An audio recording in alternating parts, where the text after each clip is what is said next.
بسم اللہ الرحمن الرحیم۔ السلام علیکم ناظرین، میں ہوں فیاض راجہ اور آپ دیکھ رہے ہیں آپ کا اپنا یوٹیوب چینل۔ اچھا، اسے کہتے ہیں لینے کے دینے پڑ جانا۔ جی ہاں، کچھ ایسا ہی ہوا ہے۔ Field marshal general Asim Munir صاحب کی جانب سے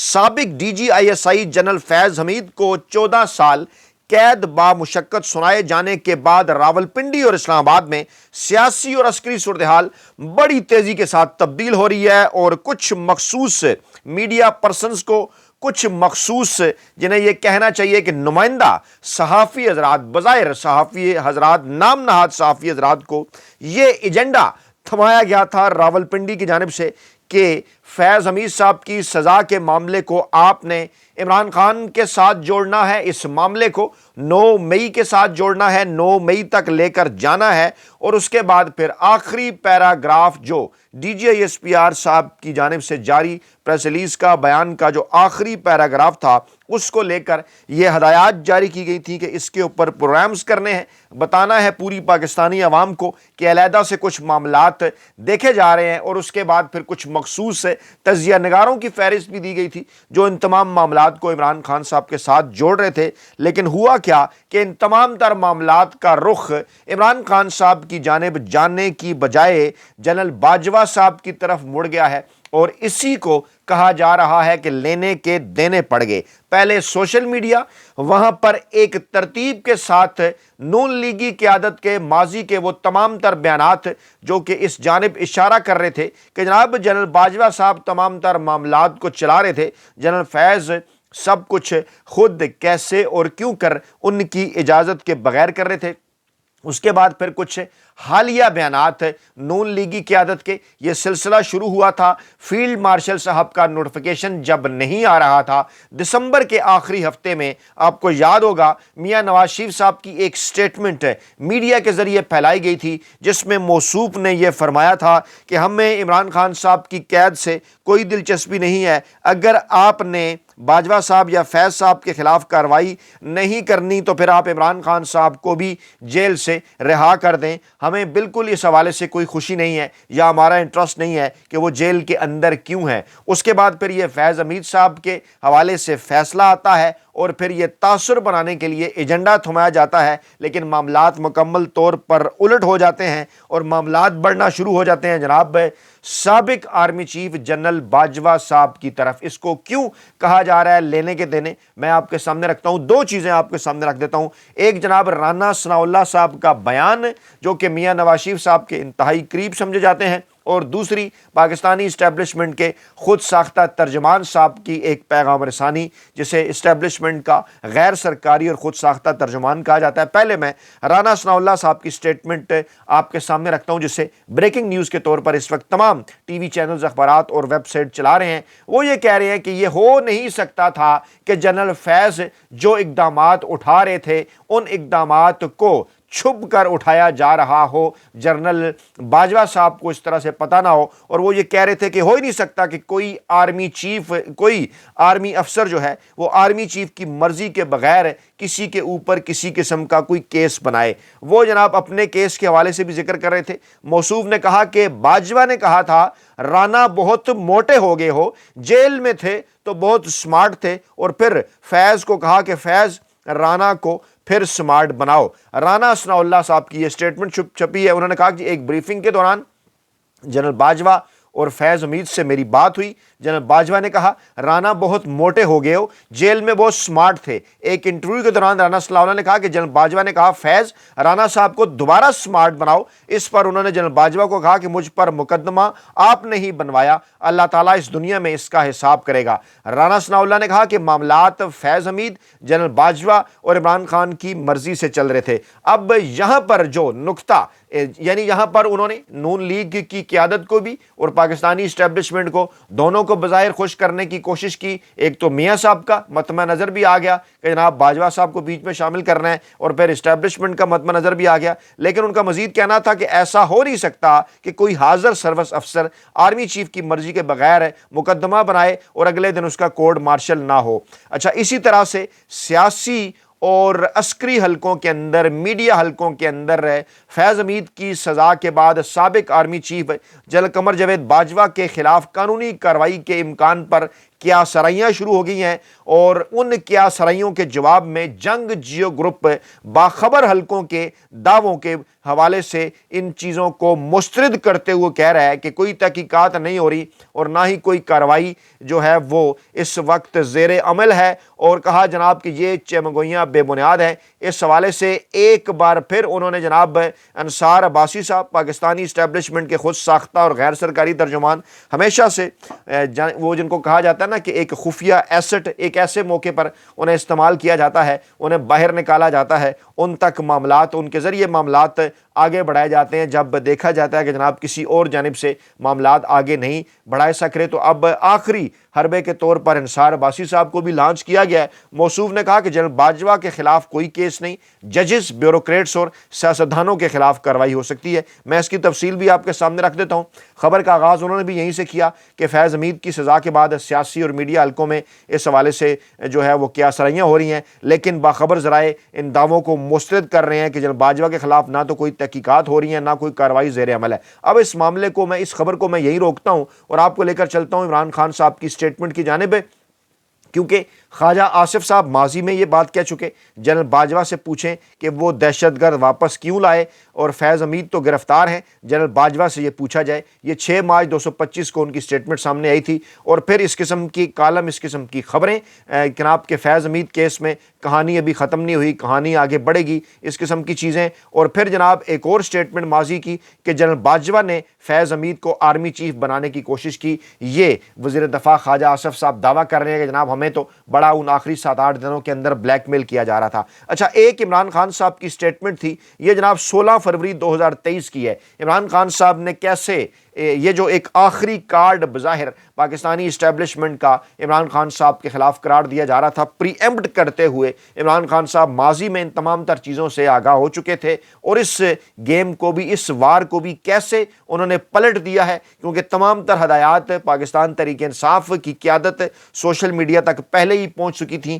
کہ ایسی صورتحال کے اندر کیا کرنا ہے۔ عمران خان صاحب نے 16 فروری 2023 کو یہ خبر سامنے آئی تھی کہ جناب انہوں نے اس وقت کے صدر عارف علوی صاحب کے نام ایک خط لکھا ہے، جس میں انہوں نے یہ کہا ہے کہ پاک فوج کے سابق سربراہ 4 طریقوں سے آئین پاکستان کی خلاف ورزی کے مرتکب ہوئے ہیں، ان کے خلاف فوری طور پر تحقیقات شروع کی جائیں۔ اپنے عہدے کے حلف کی بار بار وہ خلاف ورزی کر رہے تھے۔ 14 فروری کو انہوں نے یہ خط تحریر کیا تھا، اور اس میں ان کا موقف تھا کہ 4 طریقوں سے آئین پاکستان کی خلاف ورزی کی گئی۔ انہوں نے صحافی جاوید چودھری کے کالم میں شائع ہونے والی جنرل باجوہ کے مبینہ ریمارکس کو بھی اپنے دعوے کے ثبوت کے طور پر پیش کیا تھا، اور پھر ڈاکٹر شیری مزاری نے بھی ٹویٹر اکاؤنٹ پر پارٹی سربراہ کے اس اقدام کا اعلان کرتے ہوئے مذکورہ خط کی تصاویر شیئر کی تھیں۔ میں یہ خط بھی آپ کو دکھا دیتا ہوں، یہ آپ دیکھیں، یہ جناب یہ خط ہے، یہ جناب جو کہ شیئر کیا گیا تھا، آپ کو نظر آ رہا ہوگا اسکرین کے لیفٹ اسکرین کے کونے کے اوپر، یہ وہ خط ہے جناب جو کہ عمران خان صاحب کی جانب سے 14 فروری 2023 کو لکھا گیا۔ اور عمران خان نے کہا کہ جاوید چودھری کے کالم کا حوالہ دیتے ہوئے کہ جنرل باجوہ نے جاوید چودھری کے سامنے اس بات کا اعتراف کیا کہ اگر عمران خان اقتدار میں رہتے ہیں تو ہم انہیں ملک کے لیے خطرناک سمجھتے ہیں۔ خط میں عمران خان نے یہ بھی کہا کہ یہ معلوم کرنا بہت اہم ہوگا کہ جنرل باجوہ کی ہم سے کیا مراد ہے۔ سابق وزیر اعظم نے یہ سوال اٹھایا کہ جنرل باجوہ کو یہ فیصلہ کرنے کا اختیار کس نے دیا کہ ایک منتخب وزیر اعظم عمران خان کو ممکنہ طور پر کہ ان کے متعلق یہ کہا جائے کہ عمران خان اقتدار میں رہے تو ملک کے لیے خطرہ ہیں۔ عمران خان نے یہ بھی کہا کہ عوام صرف انتخابات کے ذریعے فیصلہ کر سکتے ہیں کہ وہ کسے وزیر اعظم کے طور پر منتخب کرنا چاہتے ہیں، خود ہی یہ حق لے لینا حلف کی صریحاً خلاف ورزی ہے، جیسا کہ آئین کے 3rd شیڈول کے آرٹیکل 244 کے اندر دیا گیا ہے۔ تمام تر تفصیلات عمران خان صاحب نے اس خط میں لکھی تھی، پری ایمپٹ کرتے ہوئے، جو کہ اس وقت بھی کام آ رہی ہیں۔ انہوں نے کہا، جنرل باجوہ کے اس مبینہ اعتراف کا ذکر کرتے ہوئے کہا کہ شوکت ترین کے خلاف نیب کا مقدمہ جو ہے وہ خارج کرانے میں کامیاب ہوئے۔ یہ بات بھی جو ہے وہ جنرل باجوہ نے کی۔ انہوں نے کہا کہ اس سے یہ انکشاف ہوا کہ نیب سابق آرمی چیف کے کنٹرول میں تھا، کیونکہ اس بات کا انکشاف باجوہ صاحب نے جاوید چودھری صاحب کے آگے کیا کہ جناب ہم نے شوکت ترین کے اوپر سے کیسز ختم کروائے تھے جب عمران خان صاحب انہیں وزیر خزانہ بنا رہے تھے۔ تو اس پر عمران خان نے یہ کہا کہ اس سے یہ انکشاف ہوا کہ نیب تو جو ہے وہ باجوہ صاحب کے کنٹرول میں تھا، جو ایک بار پھر آئینی حلف کی صریحاً خلاف ورزی ہے، کیونکہ فوج بذات خود وزارت دفاع کا ایک ماتحت محکمہ ہے اور سویلین سرکاری خود مختار اداروں نیب کو وہ کیسے کنٹرول کر سکتا ہے۔ عمران خان نے خط میں لکھا کہ جناب باجوہ نے ایک اور صحافی آفتاب اقبال سے گفتگو میں اس بات کا اعتراض کیا کہ ان کے پاس وزیر اعظم عمران خان کے ساتھ اپنی گفتگو کی ریکارڈنگز موجود ہیں، اور آفتاب اقبال نے یہ تمام تفصیلات اپنے ویلاگ کے ذریعے قوم کے سامنے رکھی ہیں۔ عمران خان نے لکھا کہ جناب باجوہ کی جانب سے وزیر اعظم سے کی جانے والی گفتگو کی ریکارڈنگز آرمی چیف کے حلف اور بنیادی انسانی حقوق کی سنگین خلاف ورزی ہے، اور اس سوال کا جواب اہم ہے کہ جنرل باجوہ کیوں اور کس حیثیت اور کس اختیار کے ساتھ یہ خفیہ بات چیت ریکارڈ کیا کرتے تھے۔ یہ تیسرا پوائنٹ ہے۔ چوتھی بات انہوں نے کی کہ انہوں نے اس خط میں جو عارف علوی صاحب کو لکھا اس میں انہوں نے کہا کہ روس یوکرین جنگ پر حکومت کی غیر جانبدارانہ پالیسی کی کھلم کھلا خلاف ورزی کرتے ہوئے جنرل باجوہ نے اپنے حلف کے تقاضوں کو پامال کیا۔ عمران خان نے مزید کہا کہ جنرل باجوہ نے 2 اپریل 2022 کو اسلام آباد سیکیورٹی کانفرنس میں روس یوکرین جنگ پر حکومت پاکستان کی پالیسی سے یکسر متضاد موقف اختیار کیا، اور انہوں نے واضح کیا کہ میں نشاندہی کر دوں کہ اس معاملے پر حکومت پاکستان کی پالیسی کو وزارت خارجہ اور متعلقہ ماہرین سمیت تمام فریقین کے مابین مکمل اتفاق رائے سے مرتب کیا گیا تھا۔ اور خط کے اختتام پر عمران خان صاحب نے لکھا کہ آئین کا چیپٹر 2 اور خاص طور پر آرٹیکل 243 244 افواج پاکستان کے دائرہ اختیار کی وضاحت کرتے ہیں۔ انہوں نے صدر عارف علوی کو مخاطب کرتے ہوئے لکھا کہ صدر مملکت اور افواج پاکستان کے سپریم کمانڈر ہونے کے ناطے یہ آپ کی آئینی ذمہ داری ہے کہ آپ اس معاملے کا فوری نوٹس لیں اور انکوائری کریں۔ یعنی عمران خان صاحب یہ تمام بیس، یہ تمام گراؤنڈ بنا چکے تھے فروری 2023 کے اندر ہی، ان تمام تر چیزوں کو پریمپٹ کرتے ہوئے۔ اس وقت جو چیزیں آ رہی ہیں نا سامنے، اور یہ جو کہا جا رہا ہے کہ جناب جنرل فیض صاحب کے بعد معاملات کو عمران خان صاحب کی طرف موڑنے کی کوشش تھی، لیکن اطلاعات اس قسم کی آ رہی ہیں کہ سر دست آج کی تاریخ تک جنرل فیض اس حوالے سے راضی نہیں ہوئے عمران خان صاحب کے خلاف گواہی دینے کے حوالے سے، بلکہ جب اس قسم کی خبریں سامنے آ رہی ہیں ایون نون لیگی حلقوں کی جانب سے کہ جب ہم باجوہ صاحب کو کہا کرتے تھے تو وہ کہتے تھے فیض امیر صاحب خود کر رہے ہیں، جب فیض امیر صاحب کو کہا کرتے تھے، شکایت کرتے تھے، شکوہ کرتے تھے، تو وہ کہتے تھے کہ باجوہ صاحب کے حکم کے بغیر میں یہ سب کچھ کیسے کر سکتا ہوں۔ اب سوالات اٹھ رہے ہیں کہ کیا پاکستانی اسٹیبلشمنٹ، کیا موجودہ آرمی چیف اپنے سابق آرمی چیف کے خلاف کسی قسم کی کارروائی کرنے جا رہے ہیں؟ ذرائع یہ بھی دعویٰ کر رہے ہیں کہ اس ماحول کے اندر سابق D G I S I general Faiz صاحب نے ایک طرح سے اپنے باس، اپنے آرمی چیف جنرل باجوہ صاحب کو بھی پھنسا دیا ہے، اور کہا یہ جا رہا ہے کہ کپتان نے تمام تر معاملات کو پہلے سے پریمپٹ کر کے جو وار ان کے خلاف تھا اس وقت پاکستان کے طاقتور حلقوں کا، اس کو انہوں نے پہلے ہی پلٹ دیا تھا۔ انہوں نے کہا کہ جناب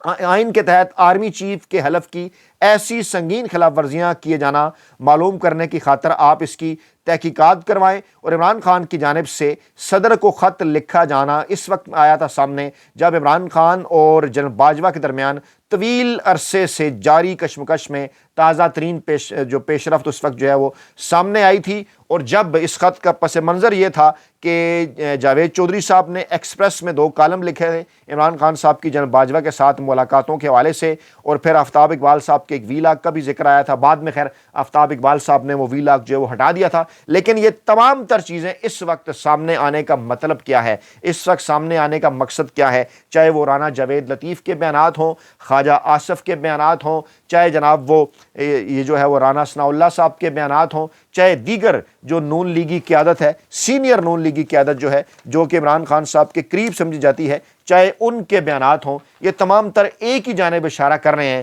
کہ میاں صاحب کی خواہش ہے کہ معاملات کو جناب جنرل باجوہ صاحب کی طرف بڑھایا جائے۔ عمران خان صاحب پہلے ہی اس حوالے سے خط لکھ چکے ہیں، وہ بھی یہ بات کر چکے ہیں کہ معاملات کو باجوہ صاحب کی جانب بڑھایا جائے، اور جو لنک کرنا چاہتے ہیں یا محدود رکھنا چاہتے ہیں اس معاملے کو عمران خان صاحب کے ساتھ، وہ یہ کہتے ہیں کہ جناب کہ جنرل باجوہ کے کہ جنرل فیض کے جو باس تھے وہ تو عمران خان تھے، لیکن سوال یہ پیدا ہوتا ہے کہ وہ کیسے باس تھے کہ جب جناب وہ انہیں اس عہدے کے اوپر رکھنا چاہ رہے تھے تو باجوہ صاحب نے انہیں اس عہدے سے تبدیل کر دیا اور معاملات کو ندیم انجم صاحب کے سپرد کر دیا نئے ڈی جی آئی ایس آئی صاحب کے طور پر، اور جو ہے وہ فیض حمید صاحب کو عہدے سے ہٹا دیا۔ سوالات یہ بھی پیدا ہو رہے ہیں کہ موجودہ آرمی چیف صاحب جو کہ 30 اکتوبر کو ریٹائر ہو رہے تھے، ان کو جو 27 دن مل گئے تھے لیٹ جو انہوں نے جوائننگ کی تھی، وہ بھی ڈیفینیٹلی جو ہے ان کی ایک ایسی اکوموڈیشن تھی جس کو جنرل باجوہ صاحب نے اکوموڈیٹ کیا، جس کی وجہ سے پھر وہ فائنل فہرست کے اندر 2 دن کی ان کی مدت ملازمت میں توسیع کر کے ان کو آرمی چیف کے امیدوار کے طور پر سامنے لایا گیا۔ یہ تمام تر معاملات اگر دیکھا جائے تو باجوہ صاحب تک پہنچتے ہیں، باجوہ صاحب تک جاتے ہیں، لیکن سوال پھر وہی پیدا ہوتا ہے کہ کیا وہ معاملات جن کو پاکستان کے طاقتور حلقے عمران خان صاحب کی طرف لے کر جانا چاہ رہے تھے، وہ معاملات اگر جنرل باجوہ تک پہنچ رہے ہیں تو کیا باجوہ صاحب کے خلاف بھی کسی قسم کی کوئی کارروائی ہوگی؟ اپنا بہت خیال رکھیے گا، دعاؤں میں یاد رکھیے گا۔ نئی ویڈیو کے ساتھ جلد حاضر ہوں گے۔ اللہ نگہبان۔